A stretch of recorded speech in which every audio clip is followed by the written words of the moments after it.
Okay, आज India और south Africa का मैच हुआ है। बहुत बेस्ट मैच हुआ है। मैंने जैसे ही आपको बोला था कि 190 से 200 के बीच में अगर साउथ अफ्रीका जो है वो स्कोर करता है तो बहुत अच्छा डिफेंड कर सकते हैं, लेकिन ये स्कोर तो ऑलमोस्ट वो 213 रन्स उन्होंने स्कोर किए, 214 रन्स का टारगेट। अब इंडिया के लिए तो ये सबसे बड़ी चेज़ थी, क्योंकि 209 का टारगेट जो है उनका हाईएस्ट सक्सेसफुल चेज़ है। ठीक है, 214 अगर वो चेज़ करते आज तो रिकॉर्ड बना लेते।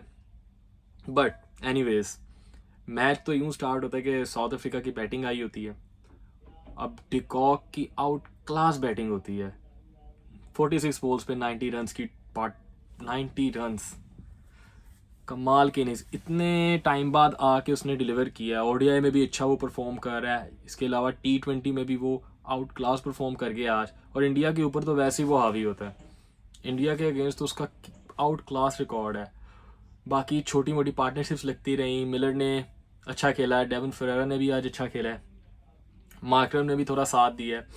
लेकिन ये है कि मेन इनिंग्स आज डिकॉक ने खेली है।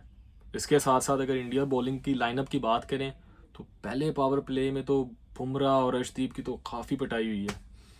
एक एक ओवर में दो दो छक्के लग रहे हैं।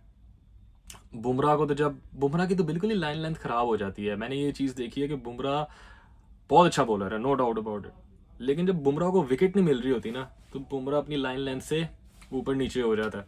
या तो वो वाइड करा देगा या तो वो लेंथ बॉल करा देगा, जिसकी वजह से बैट्समैन को इंडिकेशन होने लग गया ये एशिया कप से हो रहा है।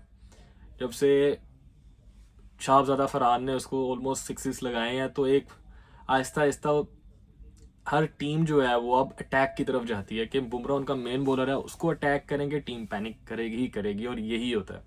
और अर्शदीप सिंह, जिसने पिछले मैच में बहुत अच्छी बॉलिंग की थी, उसको भी आज बहुत बहुत छक्के पड़े हैं। इसके अलावा तो उसने तो आज बहुत वाइड्स भी कराई हैं, एक ओवर में ऑलमोस्ट 7 वाइड, कि वो डिकॉक के अगेंस्ट इतना ज़्यादा वो नर्वस हो गया था कि वो ऑफ साइड की लाइन पे वाइड लाइन लेंथ पे कर रहा था बॉल कि किसी तरीके से वो बीट कर सके, लेकिन 7 वाइड्स। वो आपने क्लिप भी देखा होगा कि एकदम से गंभीर जो था वो गुस्सा भी हो गया था कि भाई ये क्या हो रहा है तुमने वाइडे करा की 6 करा दी है। तो ये चीज़ें नज़र आ रही थी, फ्रस्ट्रेशन सारी नज़र आ रही थी इनकी। तो आज इंडिया बहुत पैनिक हुआ है। इसके साथ साथ अगर देखा जाए तो इसमें तो कोई शक नहीं कि साउथ अफ्रीका ने अच्छा खासा उन्हें मारा है। देखा जाए वरुण चक्रवर्ती, जो कि अच्छी बॉलिंग स्टार्ट में आउट किया, लेकिन उसके बाद उनको भी दो छक्के एक एक ओवर में पड़ रहे थे। हर बॉलर को अच्छा खासा पड़ा है। अब मुझे ये लग रहा था कि शायद सेकंड बैटिंग जो है ना वो बहुत इजी होगी। इंडिया ऑब्वियसली चेज करेगी, चेज मास्टर्स हैं, तो ड्यू की वजह से ना फ़ायदा इंडिया को हो सकता था, क्योंकि प्लेयर्स उनके पास बहुत अच्छे हैं। लेकिन यही देखा कि अभिषेक शर्मा आए। अभिषेक शर्मा ने अच्छा स्टार्ट लिया पहले ओवर में, लेकिन जब वो आउट हुए तो मैं बिल्कुल हैरान हो गया कि ये क्या इन्होंने कर दिया है। आपके नंबर 3 का बैट्समैन सूर्य कुमार यादव होना चाहिए था, आपने अक्षर पटेल को भेज दिया। मतलब इतनी मिसमैनेजमेंट के आपको अपने लड़कों पे वो ही नहीं है, एतमाद ही नहीं है कि वो परफॉर्म कर सकेंगे। अक्षर पटेल को भेजा के बिल्कुल मैं यही समझ रहा था कि यहाँ पे तो सूर्य कुमार यादव को आना चाहिए, भेज दिया। उसके बाद परफॉर्मेंस आती रही, हल्की हल्की पार्टनरशिप बनना शुरू हुई। फिर वो भी एक और आउट हो गया, शुभमन गिल सबसे पहले आउट हुआ है 0 पे।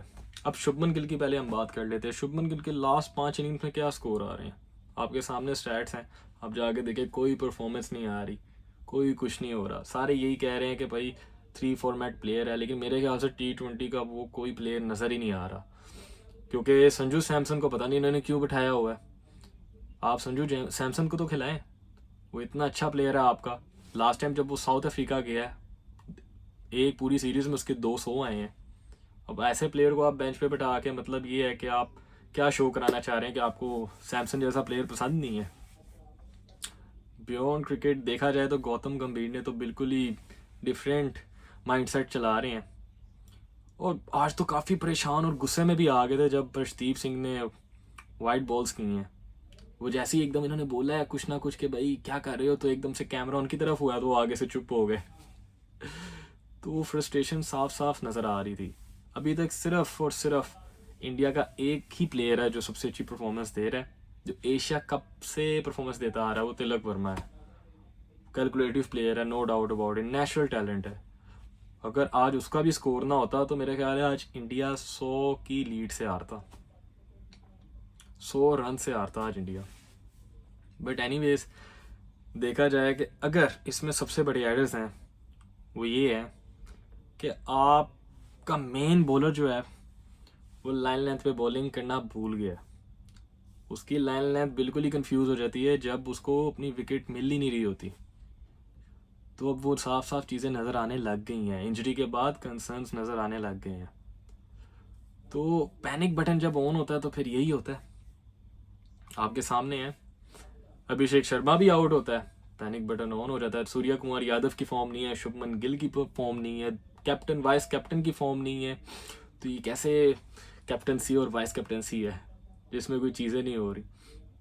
तो शिवम दुबे, मुझे नहीं समझ आ रही शिवम दुबे को क्यों खिला रहे हैं, ना उनसे भी परफॉर्मेंस हो रही है।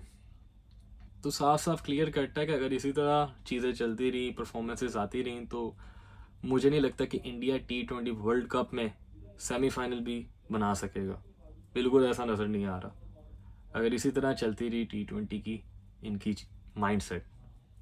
और गौतम गंभीर बिल्कुल ही डाउनफॉल पे लेके जा रहे हैं। अर्शदीप सिंह के साथ खास तौर पे ये वाकया नहीं होना चाहिए था। मैं ये समझता हूँ कि आप कोच हैं और आप इस तरह बोल रहे हैं तो इसका मतलब ये हुआ कि ड्रेसिंग रूम में तो आप तो सबको नंगा करके मारते होंगे। इस तरह थोड़ी होता है। मैच हो रहा है तो मैच में पड़ जाते हैं बॉलर को। हर्षदीप सिंह ने आपको पिछला मैच जिताया, आज वो पड़ गई तो पड़ गई। अब इसका मतलब ये थोड़ी है कि आप वहाँ से आवाज़ें लगाने लग जाओ कि भाई ये क्या हो रहा है। That's totally wrong against the spirit of cricket. इसमें सबसे मेन काम कैप्टन का होता है कि वो अपने बॉलर को जाके गाइड करे। जो कि कैप्टन आपका बस यूं करके बैठा हुआ है, खड़ा हुआ है, यूं शक्लें बना रहा है, काम कुछ हो नहीं रहा, परफॉर्मेंस उसकी नहीं आ रही, तो आपको एक डिसीजन लेना पड़ेगा। मेरे ख्याल से आपकी फर्स्ट कैप्टन चॉइस जो है ना वो हार्दिक पांड्या होनी चाहिए। ऑलराउंडर, लॉस ऑफ एक्सपीरियंस, आप उसको कैप्टन बनाएं। आपने उसे कैप्टन बनाया भी हुआ था, लेकिन वही बात है ना, कौन आपको पसंद है कौन आपको पसंद नहीं है। जब आप अपनी पसंद सामने रखेंगे और नापसंद को बाहर करेंगे तो फिर ये चीज़ें तो आएंगी। So South Africa convincing win, 51 runs, out class. और डिकॉक की परफॉर्मेंस आउट क्लास थी आज। क्या सिक्सेस लगाए हैं उसने, मज़ा आ गया आज का मैच का। सो इसी तरह आप लोग सब्सक्राइब करते रहे, वीडियो देखते रहें, लाइक कमेंट, और हम इस पे और भी एनालिसिस करेंगे और वीडियोस बनाते रहेंगे। जो जो मैचेस होंगे, जो जो चीज़ें होंगी, वो एक एक चीज़ हम आपको बताएंगे। Thank you.